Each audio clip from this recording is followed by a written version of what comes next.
Narito na ang mainit na balitang dapat yung tutukan sa One North Central Luzon ngayong Lunes.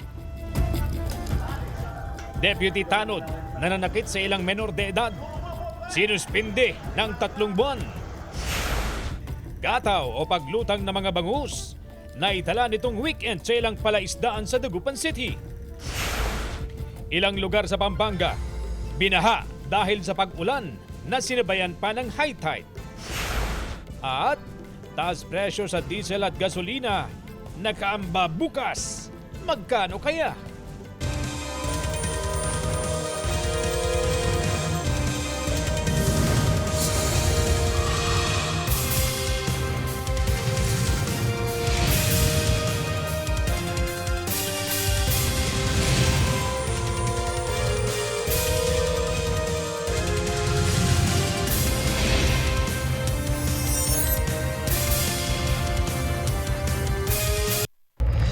Magandang hapon, ako po si Chris Zuniga.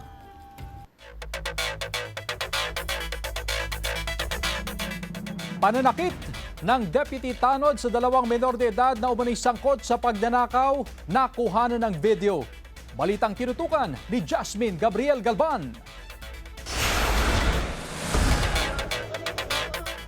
Sa isang video na viral ngayon sa social media, makikita ang 2 menor de edad na umano'y sangkot sa pagnanakaw sa barangay Bunuan, Binloc, Dagupan City. Makikita rin sa video ang paglapit ng isang lalaki sa isa sa mga menor de edad at hinampas sa balikat. Ang lalaki, tanod ng barangay. Sunod niyang nilapitan ang isa pang menor de edad. Hinampas din sa balikat at tila pinagagalitan ang binatilyo. Makikita pa sa video na sinabunutan ng tanod ang binatilyo. Inalmahan ng mga magulang ang pananakit ng tanod sa kanilang mga anak. Bagamat hindi raw nila kinukonsinti ang ginawa ng mga anak, sana raw inayos ang problema sa mapayapang paraan. Siyempre po ma'am, nasaktan po ako doon po sa ginawa. Kahit na po may kasalanan yung anak ko po, hindi po dapat yung ganyan po yung ginawa nila. Hindi ko naman sa akin nakonsinti yung anak ko sa pagkakamali.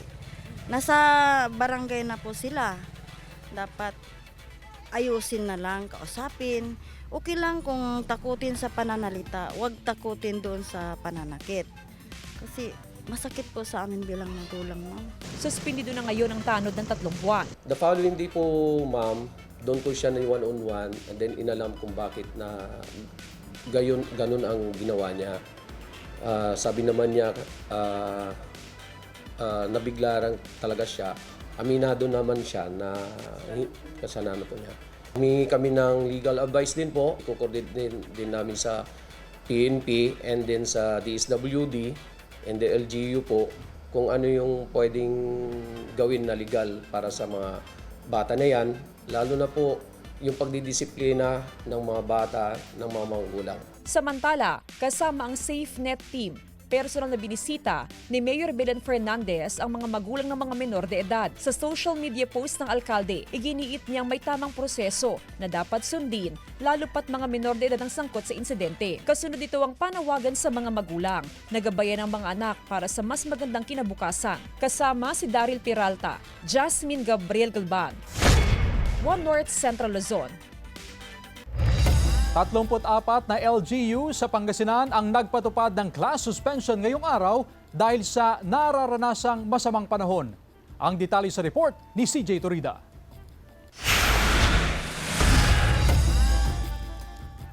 Nagpatupad ng localized class suspension ang 34 na LGU sa Pangasinan ngayong araw, July 13, 2026. Sa tala ng Pangasinan PDRRMO, 10 LGU sa District 1 ang nagpatupad ng class suspension, 6 sa District 2, 3 sa District 3, 5 sa District 4, kabilang ang Dagupan at Mangaldan, 5 sa District 5 at 5 rin sa District 6. Bunsod ito ng yellow rainfall alert kung saan makararanas ng mahina hanggang sa malakas na pag-ulan. Kabilang sa mga nagpatupad ng class suspension ang mga pribado at pampublikong paaralan sa Kalasyaw. So for the safety po ng ating mga kababayang estudyante, minabuti po ng ating lokal na pamahalaan na isuspend na lang po yung classes from daycare to senior high school. Mula July 9, nakataas pa rin sa Code Blue ang alert status ng PDRRMO. Patuloy ang kanilang monitoring sa lagay ng panahon. Naka-standby po yung 50 to 60% po ng ating mga search and rescue personnel. Ganon din po yung ating mga response clusters para naka-ready po yung kanilang mga personnel and rescue assets in case po kailangan po silang i-deploy. Patuloy rin na minomonitor ang river system sa lalawigan, kabilang ang Marusay River sa Calasiao. As of 10:30 kaninang umaga, nasa 1.7 feet above normal level, malayo pa sa critical level na 8 feet. Patuloy ang paalala ng MDRRMO sa publiko na manatiling nakaantabay sa lagay ng panahon. Bagamat hindi naman gaanong kalakasan yung nararanasan nating pag-ulan, manatili po tayong nakahanda at nakaalerto po. At especially na din po sa mga kababayan namin na naninirahan malapit sa ating kailugan. Ipinagbabawal ang pagligo sa kailugan upang makaiwas sa anumang sakuna. CJ Torida, One North, Central Luzon.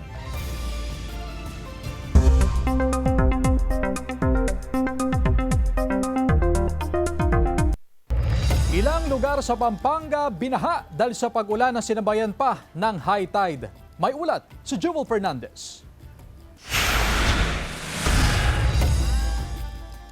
Nananatiling problema ang baha sa 17 barangay sa Macabebe, Pampanga. Sa barangay San Gabriel, may mga residenteng gumawa na ng mga improvised tulay sa kanilang bahay para hindi na lumusog sa baha. May mga namimingwit sa gilid ng kalsada dahil umapaw ang mga palaisdaan at palayan. Sir, anong isda po nakukuha nyo dyan? Arroyo saka bayan. Business as usual naman sa supermarket na ito kahit binaha. Ito po ngayon, hindi pa ito gaano matato. Kailangan ng pagtrabaho kahit pinaka-malaki yung tubig. Ayon sa MDRRMO, kahit hindi kalakasan ng ulan sa probinsya, nagdudulot ng baha ang pagbaba ng tubig sa Pampanga River mula sa upstream o matataas na lugar na sinabayan pa ng high tide. So nagsasalubong po ang high tide at saka yung bumababang tubig galing sa upstream. Kaya po lumalaki yung tubig dito sa mga barangays ng Macabebe. Inaasahang tataas pa ang high tide sa 4.9 hanggang 5.2 feet. Sa Masantol, Pampanga na problema rin ang baha, naglagay ang LGU ng pansamantalang dike na gawa sa kawayan, lupa at tarpaulin. Nasa 60% na itong tapos at lalagyan pa ng solar-powered water pumps. Halos 6 na kilometro ang haba nito sa ilalim ng 26 million pesos na proyekto ng LGU. Ayon kay Masantol Mayor Danilo Ginto, sinimulan nila ang proyekto habang nakahinto ang ilang flood control projects ng national government.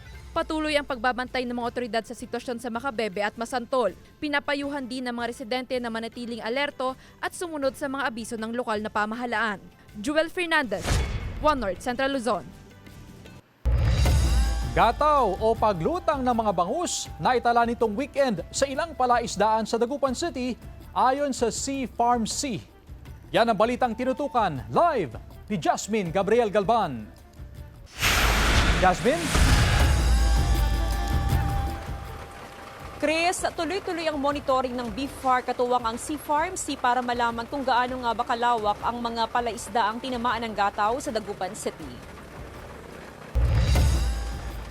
Puspusan ng monitoring ng City Fisheries and Aquatic Resources Management Council o Sea Farm C sa mga palaisdaan sa Dagupan City.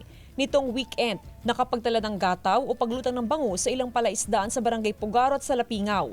Ayon sa Sea Farm C, nasa 7 hanggang 10% ng palaisdaan ang tinamaan ng gataw. Bunsod daw ito ng pabago-bagong panahon at overstocking sa ilang palaisdaan.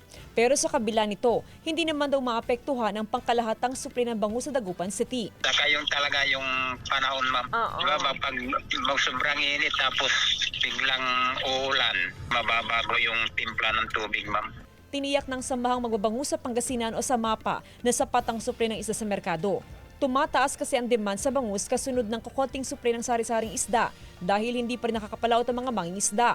Matatag pa rin ang supply natin. Marami pa rin ang harvestables ng mga members, From central, andyan pa rin ang production level natin. Simula ngayong linggo, bahagyang tumaas ang presyo ng bangus sa Magsaysay Fish Market. 5 hanggang 10 piso kada kilong itinaas. Nasa 105 hanggang 170 pesos ang kada kilo ng bangus depende sa size nito. Medyo tumas na mga 5 to 10. Dahil sa wala nang mga karamihan na isda. Pero kung isang supply, sir, okay naman. Okay naman yung supply, medyo marami ngayon yung mga maliliit. Paliwanag ng SAMAPA, bagamat may bahagyang pagtaas sa presyo ng bangus, ay masasabing mas mababa pa rin ito kumpara sa presyo nung nakaraang taon sa parehong panahon. Chris, sa ngayon nga ay tuloy-tuloy yung pagdating ng mga delivery truck na naglalaman ng bangus na mula sa Western Pangasinan. Samantala, Chris, bukod sa bangus, ay bahagya rin tumaas ang presyo ng sari-saring isda dito sa Magsaysay Fish Market. Chris? Maraming salamat, Jasmine Gabriel Galban.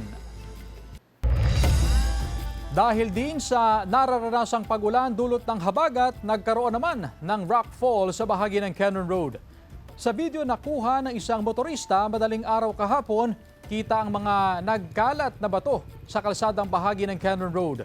Bandang alas 7 naman ng umaga nang may naitalang soil collapse at rockfall sa isa pang bahagi ng Cannon Road.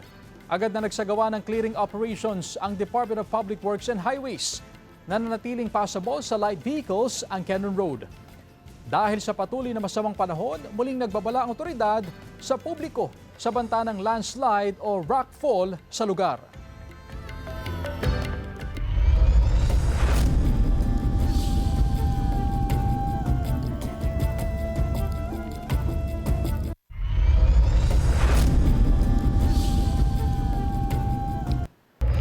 Arestado sa Pampanga ang isang lalaking may magkakahiwalay na kaso ng robbery at sexual assault.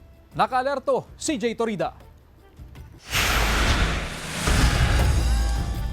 Isang wanted person ang nasakote ng otoridad sa Barangay San Jose, City of San Fernando, Pampanga, hapon noong Huwebes. Nahaharap ang akusado sa patong-patong na kaso ng rape by sexual assault at robbery sa iba't ibang lugar sa Pampanga. Isa sa mga umano'y biktima ng akusado ang isang 23 anyos na babae. Nangyari umano ang pagmomolestya noong Mayo nitong taon. Pinapahuban niya po ako, ayoko po. Pinaghimas-himas niya po ako. Nung hindi po siya nakampante po, inubad niya po yung damit ko.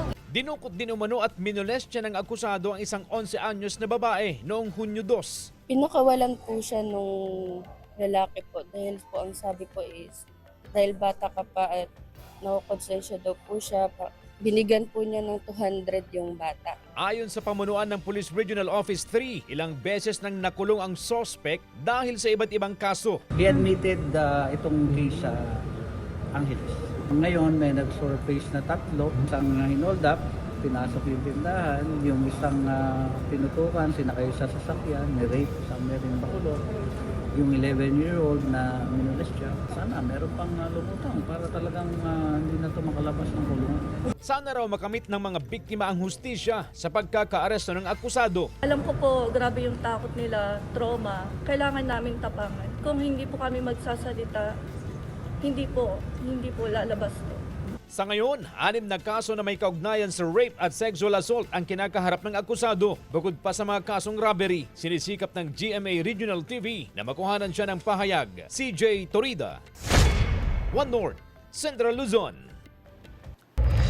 Samantala, parehong may taas presyo at tapres presyo sa produktong petrolyo ngayong linggo sa tansyahan ng oil industry source. Nakambang tumaas ng 2 pesos and 50 centavos hanggang 4 pesos and 50 centavos ang kada litro ng diesel. Posible ring tumaas ng 75 centavos o kaya'y may bawas presyo na 1 peso and 25 centavos ang kada litro naman ng gasolina. Nakabase ito sa whole week trading nitong nakaraang linggo. Presyo ng ilang gulay sa Calasiao Public Market tumaas dahil sa nararanasang pag-ulan. Sundan sa report. Maagang namalengke sa Calasiao Public Market si Ginoong Al kaninang umaga. Isa sa kanyang pinamili ang repolyo. Pero on my part, dahil sa ganitong edad, alam mo na, mas preferred ko ang gulay. Ayon sa ilang negosyante, tumaas ang presyo ng gulay ngayon dahil sa nararanasang pag-ulan. May bagyo nga po tayo kaya yung mga gulay natin medyo tumaas po ang presyo talaga. Halimbawa ang pechay mula sa 80 pesos per kilo, 120 pesos na ngayon. Tumaas din ang talong mula 50 na ngayon mabibili na sa 60 hanggang 80 pesos per kilo. 20 pesos din ang itinaas ng kada kilo ng ampalaya mula 80 pesos 100 pesos na ngayon. Ang okra at sitaw na 80 pesos noon, 120 per kilo na ngayon. Ang kamatis na mula sa 60 pesos per kilo noon, 120 na ngayon. Wala namang paggalaw sa presyo ng dahon ng sili, sigarilyas, talbos ng kamote, dahon ng ampalaya, kangkong at saluyot. Sa kabila ng mataas na presyo ng gulay, patok pa rin ang vegetable dishes sa ilang kainan. Tulad ng kainan na ito sa Dagupan kung saan patok ang kanilang pinakbet, afritadang labong at ginisang ampalaya. Kasi ang gulay kasi talaga masustansya sa katawan ng mga tao. Saka pampahaba ng buhay. Ayon sa ilang negosyante, maayos pa naman ang kalakalan ng gulay at sapat pa naman ang supply para sa mga consumer. CJ Torida, One North Central Luzon. Isang patay na butanding ang natagpuang palutang-lutang sa ilog sa Dagupan City. Narito ang report. Alas 9 kaninang umaga nang makita ng mangingisdang si Robert Zabala ang palutang-lutang na patay na butanding sa ilog sa bahagi ng Barangay Lucaw, Dagupan City. Nangangamoy na raw ang patay na butanding. Makikita raw sa katawan ng butanding ang tila napakaraming sugat. Basta-basta lang na nakita namin sa higid ng pispin. Lumutang. Palaisipan sa mga mangingisda kung paano napadpad sa lugar ang patay na butanding. Agad nila itong ipinagbigay alam sa otoridad. Para maano dito sa sa gilid. Nakita ng mga tao. Yata sa BIPAR eh. Sa ngayon, wala pang pahayag ang Bureau of Fisheries and Aquatic Resources o BFAR kaugnay sa natagpo ang patay na butanding. Kinokompleto pa raw ang report kaugnay sa insidente. Kasama si Daryl Peralta, Jasmine Gabriel Galban, One North Central Luzon.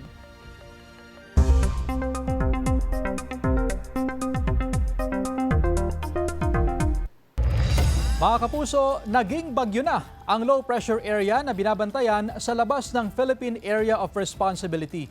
Sa kabila niyan, malayo pa sa kalupaan ng bagyong may international name na Haishen, kaya wala itong direktang epekto sa lagay ng panahon. Samantala, patuloy na nakakaapekto sa malaking bahagi ng Luzon ang habagat. Pero ayon sa Pag-asa, posibleng humina yan sa mga darating na araw. Base naman sa datos ng Metro Weather, asahan ng ulan sa malaking bahagi ng Northern at Central Luzon. Posibleng tumagal hanggang gabi ang pag-ulan sa western section ng Luzon, kaya iba yung pag-iingat po. Posible rin ang pag-ulan sa iba pang bahagi ng bansa.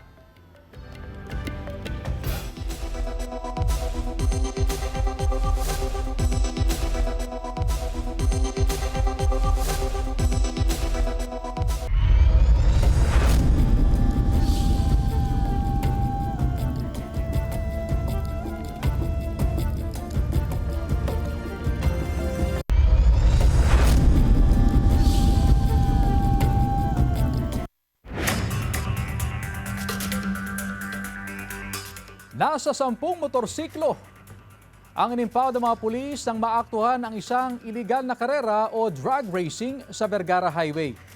Ayon sa Nueva Ecija Police Provincial Office, nagsagawa sila ng surprise inspection sa lugar kung saan natyempuhan ang mga kabataan na nagsasagawa ng iligal na karera.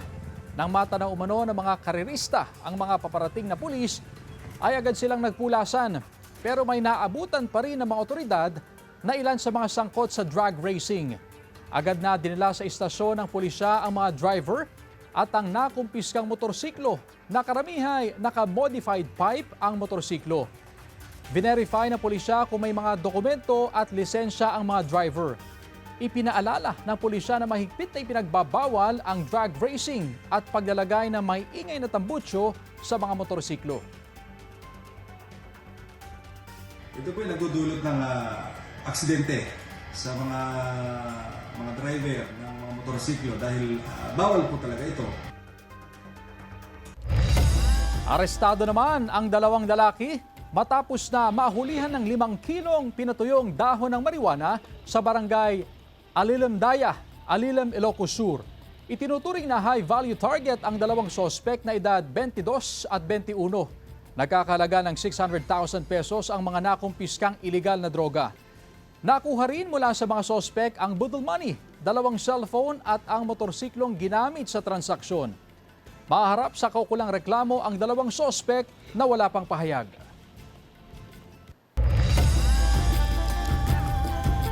Mga dapat gawin upang makaiwas sa stroke, ipinaalala ng Health Authority.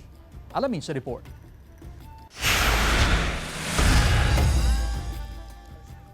Ikinabigla ng isang mag-anak sa Barangay Maluwod, Dagupan City ang biglaang pagpanaw ng kanilang padre de pamilya. ang 50 anyos na si Galvin Estrada. Kwento ni Annalyn, nagkayayaan ang kanyang asawa at ilang kaibigan para sa isang salo-salo. Habang hinihintay po yung order nila, hindi pa dumating, nag-CR muna siya. Then nung paglabas daw niya, may tumulong dugo sa ilong niya. Dinala raw siya agad sa Region 1 Medical Center, pero binawian din ng buhay. Nung dinala siya doon, nakakapag-response naman siya na tinry din naman nilang ni-revive hanggang sa siguro hindi na niya nakayan. O nga daw may pumutok na ugat sa ulo niya. Ayon sa Health Authority, hemorrhagic stroke ang tawag sa kasong ito. Ang hemorrhagic stroke ay isang kondisyon po kung saan yung blood vessel po natin sa utak ay pumutok, nag-rupture at nagkaroon po ng bleed. Nangyayari ito kapag mataas ang blood pressure ng isang tao o nakararanas ng uncontrolled hypertension. Para malaman daw ang senyales ng ganitong kondisyon, may tinatawag na FAST ang Health Authority na ang ibig sabihin ay face drooping, arm weakness, speech difficulty, at time to call emergency service. So FAST, yan po yung ating guide para ma-recognize po natin na maaaring may stroke ang isang pasyente. Payo ng Health Authority, kontrolin ang blood pressure. Unang-una sa pamamagitan ng healthy lifestyle. Umiwas sa mga pagkain na mataas sa salt content, fat at sugar content. Mainam din daw na mag-ehersisyo araw-araw. Kasama si Ron Taniedo, CJ Torida, One North, Central Luzon. Patay ang isang college student matapos mahulog mula sa tricycle isang araw bago ang kanyang graduation. Yan at iba pang balita sa pagtutok ni Joel Fernandez. Sa kuha ng CCTV pasado alas 11 ng gabi nitong Miyerkules, kitang sumakay ng tricycle ang 23 anyos na babaeng ito sa Balagtas, Bulacan. Maya-maya maririnig sa kuha ng isa pang CCTV ang tila malakas na paglagapak bago sumigaw ang ilang residente. Kitang huminto ang tricycle at bumaba ang driver para tingnan ang nangyari. Hindi nakuhanan ng CCTV pero nahulog daw ang babaeng sakay ng tricycle. Kinailangan pa umano silang habulin ng isa pang tricycle para mabalikan ang biktima. Dinala sa klinik ang biktimang wala ng malay. Wala raw sapat na gamit ang klinik kaya inirefer sila sa ospital. Pero bago tumuloy sa ospital, pumunta raw ang tricycle driver at kanyang kapatid na pasahero rin sa tanod para humingi ng tulong. Sa halip na idiretso na sa ospital, dinala muna sa bahay ng kanyang kaanak ang biktima. Namatay kalaunan ang biktimang gagraduate na sana kinabukasan dahil sa matinding pagkabagok. Matagal na panahon nag-aral ang anak ko. Graduation day, hindi nakate ng anak ko. Saan nila nilagay sa kabaong? Patuloy ang investigasyon ng pulisya sa insidente. Wala pang pahayag ang magkapatid na sospek. Nahulog sa tulay ang isang SUV na minamaneho ng 37 anyos na lalaki sa barangay Nalsyan, Manawag, Pangasinan madaling araw noong Biyernes. Nagtamo ng minor injuries ang driver na dinala agad sa pagamutan. From Urdaneta yung dinadaanan niya papuntang Manawag until suddenly biglang nakaiglip at tuluyan ng aksidenteng nahulog doon sa may tulay. Patuloy naman ang paalala ng barangay officials na mag-ingat sa pagdaan sa kalsada. Mag-ingat po dito kasi medyo may kurbada kahit may ilaw. Kung mabilis ka talaga, talagang hindi mo matutumbok yung daan dito. Yung parang blind curve kasi ito eh. Kasama si Ron Taniedo, Joel Fernandez, One North, Central Luzon. Kinansela ng International Criminal Court Trial Chamber 3 ang status conference para sa kaso ni dating Pangulong Rodrigo Duterte na nakatakda sana sa July 14. Ayon sa Trial Chamber 3, wala pa namang gustong resolbahin ang mga partido sa kasong Crimes Against Humanity ni Duterte sa ngayon. Batay sa huling status conference noong June 23, may nakaschedule pang status conferences sa September 7, October 13 at November 2. Nauna ring sinabi ng ICC Trial Chamber 3 na inaasahan nilang haharap sa kanila si Duterte sa Setyembre kung walang makikitang issue sa kanyang kalusugan.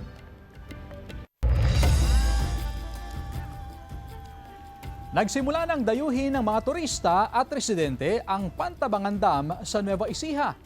matapos muling makita ang pinalubog na bayan ng Pantabangan. Kahapon, mas malaking bahagi ang lumitaw sa mga guho ng dating simbahan at ilang pang istruktura ng lumang bayan. Taong 1970, nang sadyang palubugin ng bayan para sa konstruksyon ng Pantabangan Dam. Para makita ng malapitan ang lumang bayan, maaari kayong markila ng bangka sa halagang 100 pesos per head. Ayon kay Yus Cooper Marks, June 10 nang makita ang krus ng simbahan sa lumang bayan ng Pantabangan dahil sa nararanasang pagbaba ng tubig sa Pantabangan Dam.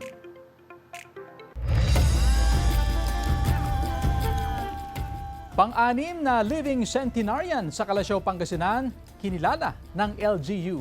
Tunghayan sa report.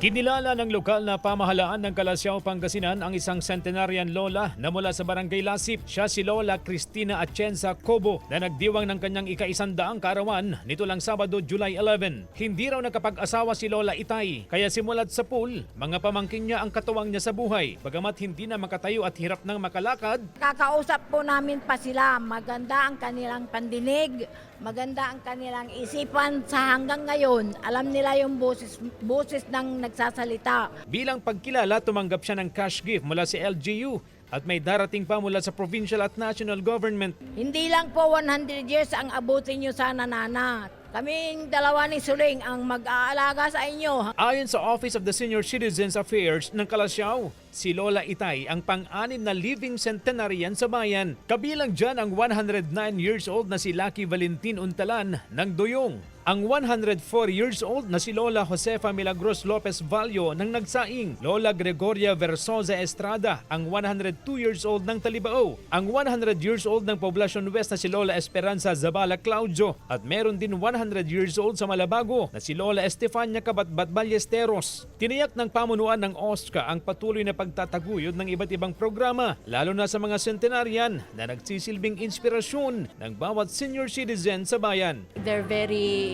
industrious, matulungin sa mga pamilya, sa mga kaibigan, tsaka sa mga communities. Kaya po siguro pinagpapala ng may kapal. CJ Torida, One North, Central Luzon.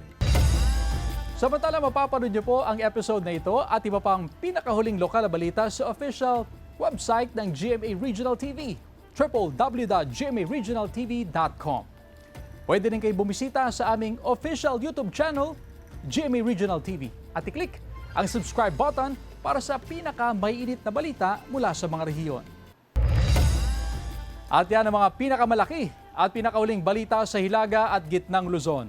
Maraming salamat mga kapuso, pati na ang mga kapuso natin abroad. Ako po si Chris Zuniga. Kami ang GMA Regional TV, One North Central Luzon. Walang kinikilingan, walang pinoprotektahan. Noon at ngayon, serbisyong totoo.